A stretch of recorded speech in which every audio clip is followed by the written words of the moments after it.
Part 2.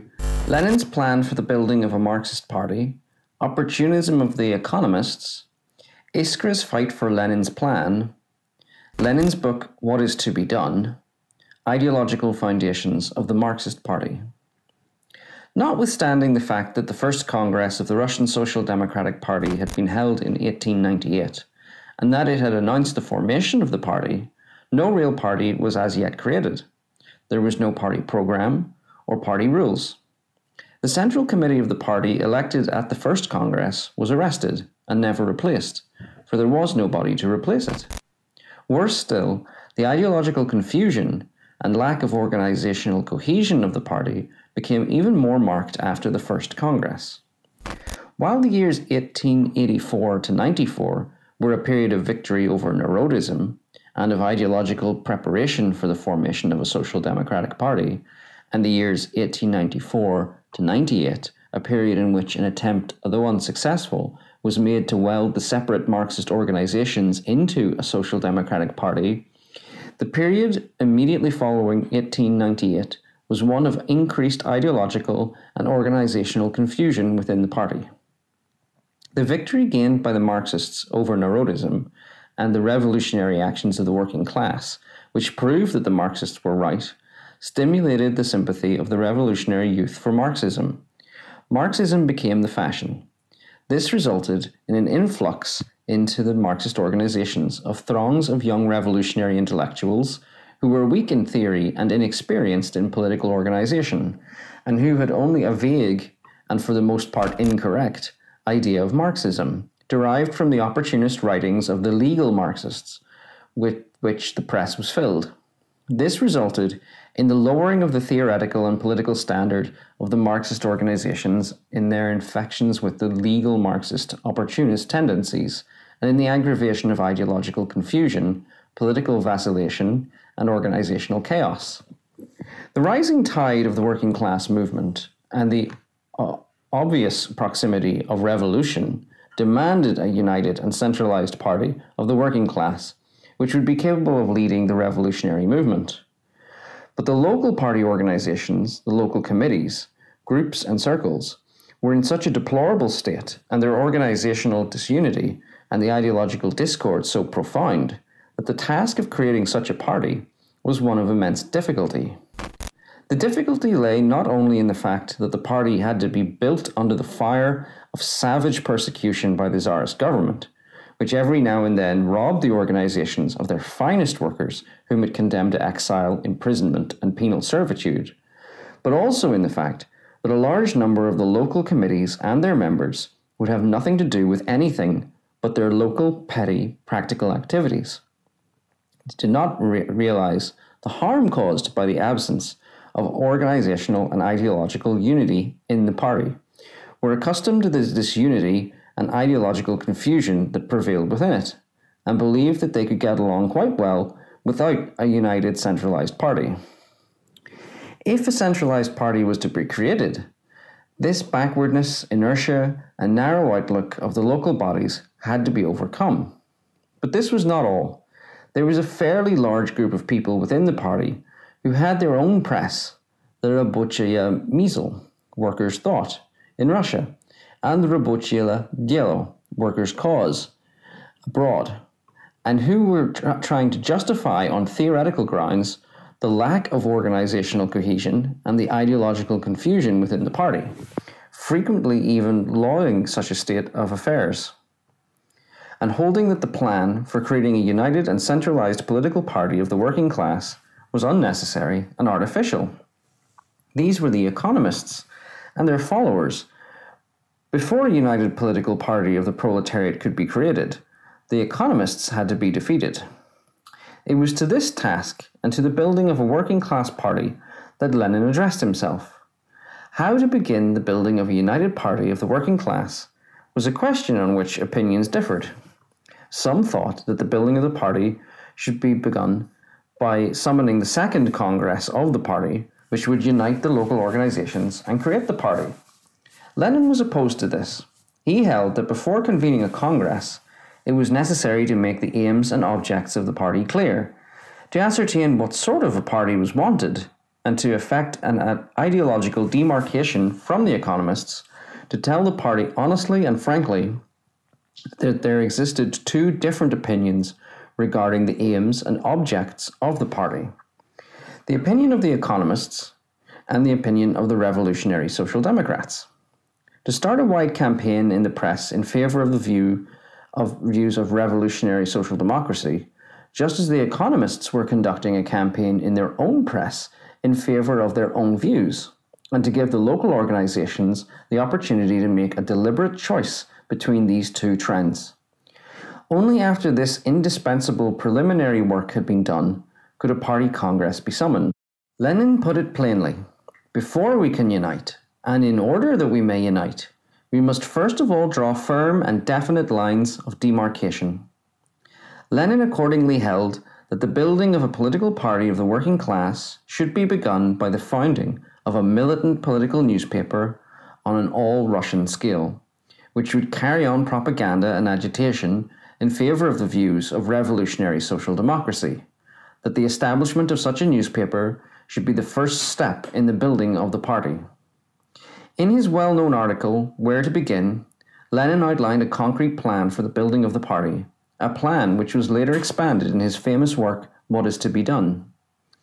In our opinion, wrote Lenin in this article, the starting point for our activities, the first practical step towards creating the organization desired, finally, the main thread following which we would be able to develop, deepen, and expand that organization unswervingly, should be the establishment of a political newspaper on an all-Russian scale. Without it, we cannot systematically carry on that all-embracing propaganda and agitation consistent in principle which form the chief and constant task of social democrats in general, and the particularly urgent task of the present moment when interest in politics in questions of socialism has been aroused among the widest sections of the population. Lenin considered that such a newspaper would serve not only to weld the party ideologically, but also to unite the local bodies within the party organizationally. The network of agents and correspondents of the newspaper, representing the local organizations, would provide a skeleton around which the party could be built up organizationally. For Lenin said, a newspaper is not only a collective propagandist and collective agitator, but also a collective organizer. This network of agents, writes Lenin in the same article, will form the skeleton of precisely the organization we need, namely, one that is sufficiently large to embrace the whole country, sufficiently wide and many-sided to effect a strict and detailed division of labour, sufficiently tried and tempered to be able unswervingly to carry on its own work under all circumstances, at all turns, and in all contingencies, sufficiently flexible to be able to avoid open battle against the enemy of overwhelming strength, when he has concentrated all his forces at one spot, and yet able to take advantage of the awkwardness of this enemy and to attack him whenever and wherever least expected. Iskra was to be such a newspaper, and Iskra did indeed become such a political newspaper on an all-Russian scale, which prepared the way for the ideological and organizational consolidation of the party. As to the structure and composition of the party itself, Lenin considered that it should consist of two parts. A close circle of regular cadres of leading party workers, chiefly professional revolutionaries, that is, party workers free from all occupation except party work, and possessing the necessary minimum of theoretical knowledge, political experience, organizational practice, and the art of combating the Tsarist police and of eluding them. And B, a broad network of local party organizations and a large number of party members enjoying the sympathy and support of hundreds of thousands of working people. I assert, Lenin wrote, 1. That no revolutionary movement can endure without a stable organization of leaders that maintains continuity. 2. That the wider the masses spontaneously drawn into the struggle, the more urgent the need of such an organization, and the more solid this organization must be. 3. That such an organization must consist chiefly of people professionally engaged in revolutionary activity. 4. That in an autocratic state, the more we confine the membership of such an organization to people who are professionally engaged in revolutionary activity and who have been professionally trained in the art of combating the political police, the more difficult will it be to wipe out such an organization. And 5, the greater will be the number of people of the working class and of other classes of society who will be able to join the movement and perform active work in it. As to the character of the party that was being built up, and its role in relation to the working class, as well as its aims and objects, Lenin held that the party should form the vanguard of the working class, that it should be the guiding force of the working class movement, coordinating and directing the class struggle of the proletariat. The ultimate goal of the party was the overthrow of capitalism and the establishment of socialism. Its immediate aim was the overthrow of Tsardom and the establishment of a democratic order. And inasmuch as the overthrow of capitalism was impossible without the preliminary overthrow of Tsardom, the principal task of the party at the given moment was to rouse the working class and the whole people for a struggle against Tsardom, to develop a revolutionary movement of the people against it, and to overthrow it as the first and serious obstacle in the path of socialism. History, Lenin wrote, has now confronted us with an immediate task, which is the most revolutionary of all the immediate tasks that confront the proletariat of any country. The fulfillment of this task, the destruction of the most powerful bulwark, not only of European, but also, it may now be said, of Asiatic reaction, would make the Russian proletariat the vanguard of the international revolutionary proletariat. And further, we must bear in mind that the struggle with the government for partial demands, the winning of partial concessions, are only petty skirmishes with the enemy, petty encounters on the outposts, whereas the decisive engagement is still to come. Before us, in all its strength, stands the enemy's fortress, which is raining shot and shell upon us and mowing down our best fighters. We must capture this fortress, and we shall capture it if we unite all the forces of the awakening proletariat with all the forces of the Russian revolutionaries into one party, which will attract all that is alive and honest in Russia. And only then will the great prophecy of Pyotr Alexeyev, the Russian worker revolutionary, be fulfilled. The muscular arm of the working millions will be lifted, and the yoke of despotism, guarded by the soldiers' bayonets, will be smashed to atoms. Such was Lenin's plan for the creation of a party of the working class in autocratic Tsarist Russia. The economists showed no delay in launching an attack on Lenin's plan. They asserted that the general political struggle against Tsardom was a matter for all classes, but primarily for the bourgeoisie, and that therefore it was of no serious interest to the working class, for the chief interest of the workers lay in the economic struggle against the employers for higher wages, better working conditions, etc. The primary and immediate aim of the Social Democrats should therefore be not a political struggle against Tsardom, and not the overthrow of Tsardom, but the organization of the economic struggle of the workers against the employers and the government. By the economic struggle against the government, they meant a struggle for better factory legislation. The economists claimed that in this way it would be possible to lend the economic struggle itself a political character. The economists no longer dared openly to contest the need for a political party of the working class, but they considered that it should not be the guiding force of the working class movement, that it should not interfere in the spontaneous movement of the working class, let alone direct it, but that it should follow in the wake of this movement, study it, and draw lessons from it. The economists furthermore asserted that the role of the conscious element in the working class movement, the organizing and directing role of socialist consciousness and socialist theory, was insignificant, or almost insignificant, that the Social Democrats should not elevate the minds of the workers to the level of socialist consciousness, but, on the contrary, should adjust themselves and descend to the level of the average, or even the more backward sections of the working class, and that the Social Democrats should not try to impart socialist consciousness to the working class, but should wait until the spontaneous movement of the working class arrived of itself at a socialist consciousness. As regarded Lenin's plan for the organization of the party, the economists regarded it almost as an act of violence against the spontaneous movement. In the columns of Iskra, and especially in his celebrated work, What is to be Done, Lenin launched a vehement attack against this opportunist philosophy of the economists and demolished it.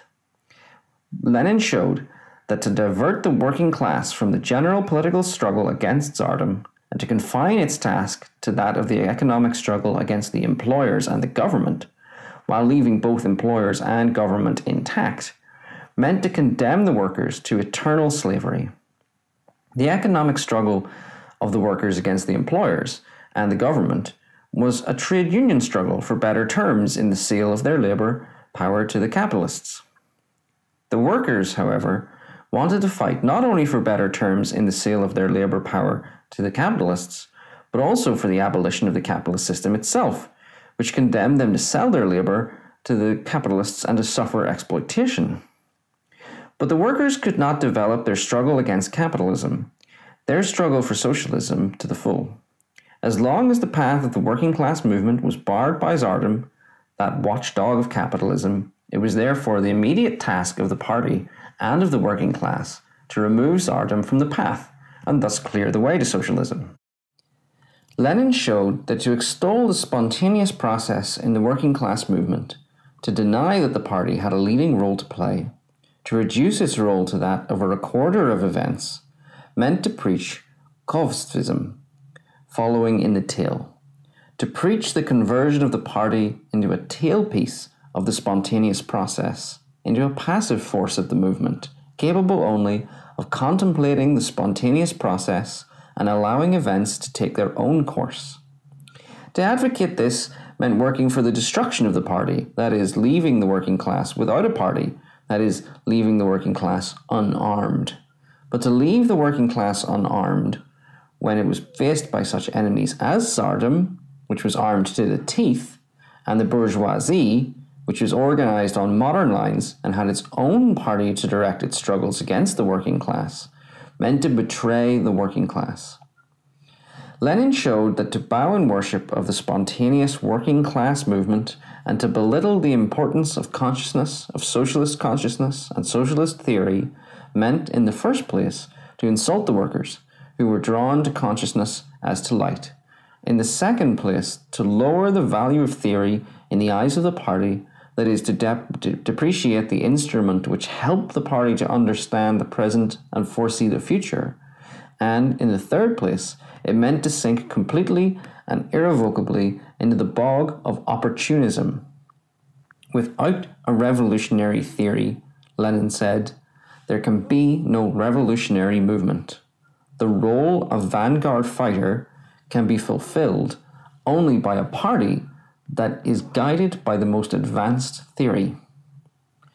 Lenin showed that the economists were deceiving the working class when they asserted that a socialist ideology could arise from the spontaneous movement of the working class. For in reality, the socialist ideology arises not from the spontaneous movement, but from science. By denying the necessity of imparting a socialist consciousness to the working class, the economists were clearing the way for bourgeois ideology, facilitating its introduction and dissemination among the working class, and consequently, they were burying the idea of union between the working class movement and socialism, thus helping the bourgeois. All worship of the spontaneity of the labour movement, Lenin said, all belittling of the role of the conscious element of the role of the party of social democracy, means quite irrespective of whether the belittler likes it or not, strengthening the influence of the bourgeois ideology among the workers. And further, the only choice is either the bourgeois or the socialist ideology. There is no middle course. Hence, to belittle the socialist ideology in any way, to turn away from it in the slightest degree, means to strengthen bourgeois ideology. Summing up all these mistakes of the economists, Lenin came to the conclusion that they did not want a party of social revolution for the emancipation of the working class from capitalism, but a party of social reform, which presupposed the preservation of capitalist rule and that consequently the economists were reformists who were betraying the fundamental interests of the proletariat. Lastly, Lenin showed that economism was not an accidental phenomenon in Russia, but that the economists were an instrument of bourgeois influence upon the working class, that they had allies in the West European social democratic parties in the person of the revisionists, the followers of the opportunist Bernstein. The opportunist trend in social democratic parties was gaining strength in Western Europe on the pleas of freedom to criticize Marx. It demanded a revision of the Marxist doctrine, hence the term revisionism. It demanded renunciation of the revolution, of socialism, and of the dictatorship of the proletariat. Lenin showed that the Russian economists were pursuing a similar policy of renunciation of the revolutionary struggle, of socialism, and of the dictatorship of the proletariat. Such were the main theoretical principles expounded by Lenin in What Is to Be Done. As a result of the wide circulation of this book, by the time of the Second Congress of the Russian Social Democratic Party, that is, within a year after its publication, it appeared in March 1902, nothing but a distasteful memory remained of the ideological stand of economism, and to be called an economist was regarded by the majority of the members of the party as an insult. It was a complete ideological defeat for economism, for the ideology of opportunism, gvozditism, and spontaneity. But this does not exhaust the significance of Lenin's What Is to Be Done. The historic significance of this celebrated book lies in the fact that in it, Lenin, 1. For the first time in the history of Marxist thought, laid bare the ideological roots of opportunism, showing that they primarily consisted in worshipping the spontaneous working class movement and belittling the role of socialist consciousness in the working class movement. 2. It brought out the great importance of theory, of consciousness, and of the party as a revolutionizing and guiding force of the spontaneous working class movement. 3. It brilliantly substantiated the fundamental Marxist thesis that a Marxist party is a union of the working class movement with socialism. 4. It gave a brilliant exposition of the ideological foundations of a Marxist party. The theoretical thesis expounded in What Is to Be Done later became the foundations of the ideology of the Bolshevik Party. Possessing such a wealth of theory, Iskra was able to, and actually did, develop an extensive campaign for Lenin's plan for the building of the party, for mustering its forces, for calling the Second Party Congress, for revolutionary social democracy, and against the economists, revisionists, and opportunists of all kinds. One of the most important things that Iskra did was to draft a program for the party. The program of a workers' party, as we know, is a brief, scientifically formulated statement of the aims and objects of the struggle of the working class. The program defines both the ultimate goal of the revolutionary movement of the proletariat and the demands for which the party fights, while on the way to the achievement of the ultimate goal. The drafting of a program was therefore a matter of prime importance. During the drafting of the program, serious differences arose on the editorial board of Iskra between Lenin on the one hand and Plekhanov and other members of the board on the other. These differences and disputes almost led to a complete rupture between Lenin and Plekhanov. But matters did not come to a head at that time. Lenin secured the inclusion in the draft program of a most important clause on the dictatorship of the proletariat, and of a clear statement on the leading role of the working class in the revolution. It was Lenin, too, who drew up the whole agrarian section of this program. Already at that time, Lenin was in favor of the nationalization of the land, but he considered it necessary in the first stage of the struggle to put forward the demand for the return to the peasants of the otrezki, that is, those portions of the land which had been cut off the peasants' land by the landlords at the time of the emancipation of the peasants. Plekhanov was opposed to the demand for the nationalization of the land. The disputes between Lenin and Plekhanov over the party program to some extent determined the future differences between the Bolsheviks and the Mensheviks.